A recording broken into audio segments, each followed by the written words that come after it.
На само еден месец пред стартот на учебната година, здравствените и образовните власти немаат идеја ниту стратегија дали и како ќе стартува образовниот процес.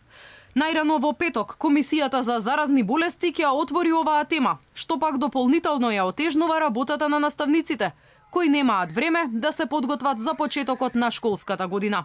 Алфа од извори во комисијата дознава оти на денешниот состанок била разгледувана само моменталната епидемиолошка состојба во земјата, но конкретно за протоколите во образованието не станало збор. Првиот човек на Центарот за јавно здравје Стојанов минатата недела најави дека крајниот рок да се утврдат протоколите е 10 август. Не може на мало дете да му објасните непсетица, али некои предмерки предходни ќе мора да се направат. А најбитно е да се редуцираат што помал број на едно место да биде. Кој можел да мисли место, ако имаме 100 градинки, треба да имаме 200 градинки. Или школи. Школи и сега има што работат у 3 смени. У колку ќе работат? У 6 смени. Може ќе ги намалиме часовите, ама пак ќе ги има децата 30 минути е доволно да се разменат вируси. Но ситуацијата ја отежнува здравствената состојба на министерот за образование Арбер Адеми, кој е позитивен на коронавирусот и не може да присуствува на состаноците.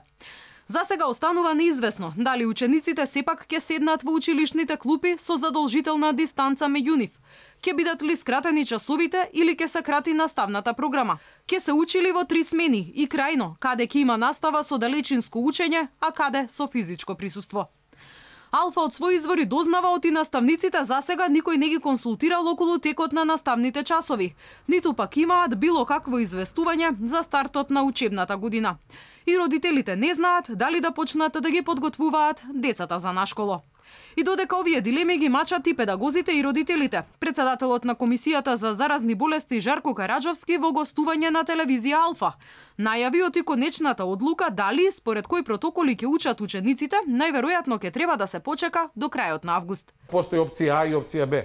Првата опција се вели учиме на информатички начин, односно учиме преку компјутер и на информатички. Значи, професорите, наставниците, учителите ќе ги учат децата на далечинско преку компјутер. Или опција Б, ќе ги отвориме училиштата, ама не по 40 деца у клас. Тоа пак отвора нови дилеми. Дали со почетокот на есента и најавата на нов уште посилен бран на коронавирусот ќе настане хаос во училиштата и градинките. Особено поради фактот дека работите веројатно ќе се измешаат кога ќе дојде и сезоната на грипот.